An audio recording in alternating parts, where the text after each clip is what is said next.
All right, so I'm here with, my name is Nick Moore, I'm the poetry editor of ZPlatt, and I'm here with our Robert Frost Poetry Award Prize champion here, Keith Letky, and congratulations. Thank you. And I'm just going to ask him a couple questions about what he does. So I wanted to start off with this one. If you had to pick one writer, whose do you think your work most resembles? Well, my most recent influence is probably Michael Robbins. He's kind of a newer poet. He's a Penguin poet. He came out with this new collection called Alien vs. Predator. Penguin as in The publisher company, yeah. Okay. And he kind of has this interesting meld of like pop culture references and then literary allusions, which is kind of something I kind of gravitated towards because I have like a big background in pop culture. Like my family's really into pop culture, indirectly and directly. We watch a lot of movies, listen to a lot of music, that sort of thing. But he kind of did it in this kind of this entertaining, funny way, which is kind of something I'm trying that's new, and it's actually more fun, which is just trying to be witty and funny as opposed to serious and Yeah, there's a lot of serious poetry out there. So yeah. You don't need to do it again. Mm-hmm. Definitely. So this next one, how many times a day, I don't know how frustrated you get, but how many times do you want to destroy your work and start over per day, estimate? It depends how much time I spend writing. Mm-hmm. But I mean, most of the time when I write, it's usually at really inconvenient times. Mm-hmm. It's usually like when I'm at work and I'm supposed to be working, but instead I'm like on my little iPod Touch, like putting in all these ideas and lines and stanzas or whatever. And I don't really have a lot of time to really consider it until I go back and like look at just the big mess that it is, and I kind of organize it then. But I mean, I probably don't think about it too often. About destroying it anyways. I usually feel like destroying it after the fact, like after it's probably going to be published, you know. It's kind of funny, like when you're writing it and you think it's the bomb and then you get up to read it and it's just like shit suddenly. So it's kind of a funny thing that happens for me anyways. So it's a bit of a recursive thing. Yeah, I mean when I look at like other stuff I published, I'm like, what are you thinking? Like what this sounds. However, I mean, I don't feel that way so much about these poems that I had published. Yeah, I definitely think you're gonna have a copy of ZPlatt at your house for a long time. Yeah. Showing people. Yeah. All right. So I know you talked about like pop culture and wittiness. What sparked the creativity that went into your pieces? It really was just like almost coming across it and then almost reinterpreting a line or a line from a movie or a line from a song and kind of reinterpreting it and kind of playing around with it, some wordplay here and there, and just really kind of exploring the possibility of what it can mean, I suppose. But it really was just trying to make certain things funny or funnier. I mean, I can't really think. I'm trying to think of an example. In one of the poems. I know, like Our Shitty Landlord God was like, I can see that coming from just an idea that you want to write about your horrible landlord, but at the same time it's so funny. Well, that's a funny poem because I submitted that last year for the sonnet contest. It was about nature's desire to destroy us, but I didn't at all make any kind of natural references. To God, it being God, about God. Okay. I almost used it as a metaphor about it being about just a shitty landlord and having really nothing to do with natural disaster. But I don't know if people understood that or not. Not that like I'm probably not getting it or whatever, but it was just I kind of made it more explicit in this one. Like I capitalized all the pronouns and I called it Our Shitty Landlord God as opposed to I think it was called Our Shitty Landlord Stays With Us at Times or something like that. It was much more subtle before. Yeah, but I kind of upped it up quite a bit. in this version. So. Cool. So how do you find inspiration in general for your poetry, for your writing? That's a hard question. Like I said, a lot of it is just about inconvenience. Things just kind of come to me when cause I mean, I work here on campus and I kind of have a lot of downtime mentally. I'm usually doing something physical so that like my mind's able to wander. And it really is like at really inconvenient times that I get my ideas, and it's I don't know whether to talk about writer's blocks. I don't really ever sit down with the intent of writing. You know what I mean? Yeah. I usually like I said, it's at inconvenient times. It's when I'm doing something else. Because I mean, I kind of resist that as much as possible, because as much as I enjoy the output, like the input is just like absolutely awful sometimes.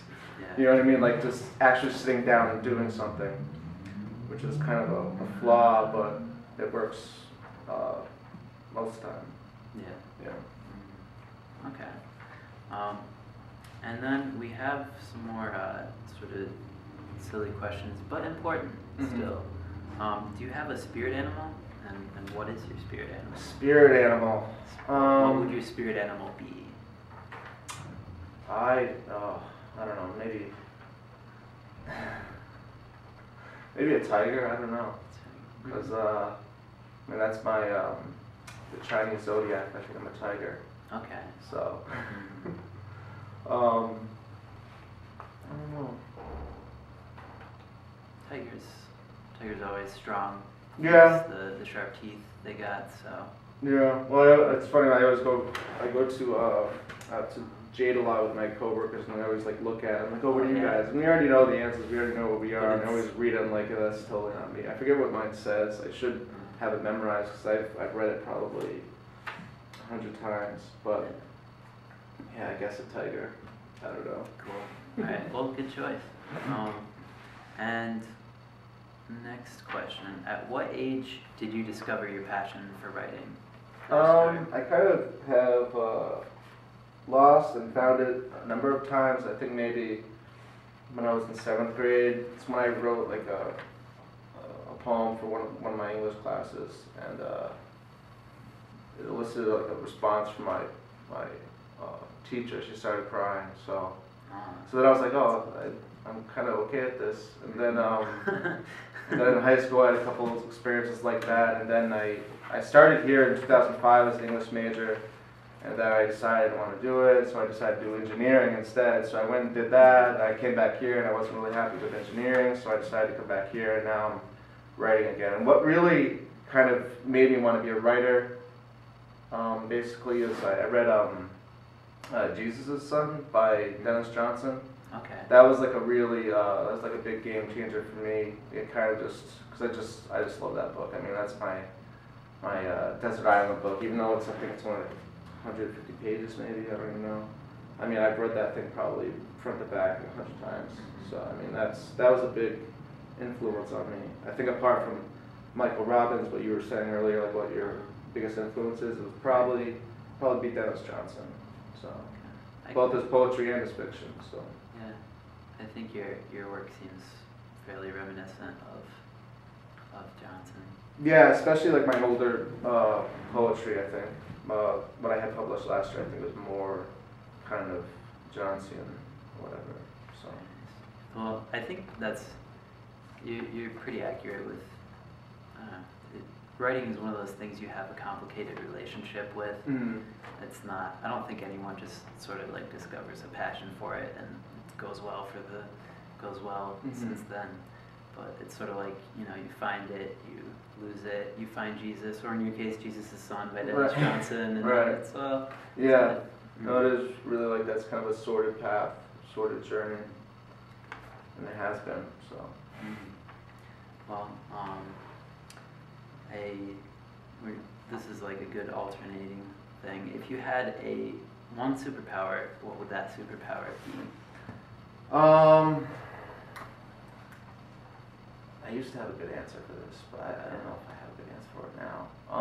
It would probably be to fly. I think would be pretty cool. I used to think it'd be cool to be like Xavier from the X-Men. You could like Just hear, have like telekinesis. yeah, or almost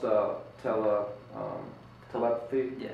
But I don't know if I'd want to be listening to that all day. Yeah, and like, I mean, it'd be fun for maybe a day, and it's like, just shut up. I mean, it's like going to the library now that we have finals, and nobody shuts up. So, I mean, that'd be 10 times worse, I'd imagine. yeah, and I think what people don't realize about telepathy, you know, Mm-hmm. like you hear other people's thoughts, but there's no real way to like use that in a way, in like a good way. If you just start bringing that up, it's like, yeah, I was listening to your whole train of thought there. I don't think people think it out. They're just like, oh, I can read minds. Well, that's another thing, is because, I mean, when people think, do they really think in complete sentences, and how would it make sense to the outsider? You know what I mean? It'd be kind of a disparate, or just be, it wouldn't make sense. All right. Well, back to the writing. Right. If you could have dinner or drinks with any writer, like any writer now or from history, Mhm. what drink would you have with who? I'd probably have a Jack and Coke with Hemingway. Oh, Yeah. nice. Yeah. Very nice. Mhm. Okay. Sit down at the bar and Probably get into a brawl. Or Yeah. something. I don't know. Very nice. And how do you feel about ebooks versus print books? That relationship there. I don't know. A lot of people have like kind of a sentimental attachment to books, and I do like the idea of having a book and being able to highlight and make notes, and you can keep it forever. But I mean, in the last 5 years, I've moved like 10 times, and I have like a few hundred books, and it gets kind of laborious after a while. It's just, there's just a lot of moving. So, but with ebooks, I mean, I actually I'm a big fan of ebooks. I have a Kindle, and I mean, I read on it all the time. Whenever I have a class, and I can get a book on ebook. I mean, yeah, in ebook form. I usually read it on that, but I'll still make notes on the other one, just because, I mean, you can't really walk into a classroom with an ebook. It's not really, well, you maybe in some classes, but Yeah. not all of them. There's not the same pagination and stuff. Yeah. But I mean, I don't know. I like it. I like the dictionary feature and a lot. I mean, to me, that was like the selling point for me, because instead of like running to a dictionary, running to a computer to find out what a word was, you just click on it, which is pretty Yeah. pretty that's- neat. That is a nice tool. Yeah. So, some good and some stuff for ebooks. Mhm. Nice. All right. So I know you have like a good knowledge of music, Mhm. because that's most of what we talk about in rhetoric is the current state of hip hop. Right. What songs would you say define your work ethic? Is there a certain song you know of? I don't really know of a specific song. I mean, I like the older style stuff. I don't really like the overproduced sounding stuff as much. But a single song.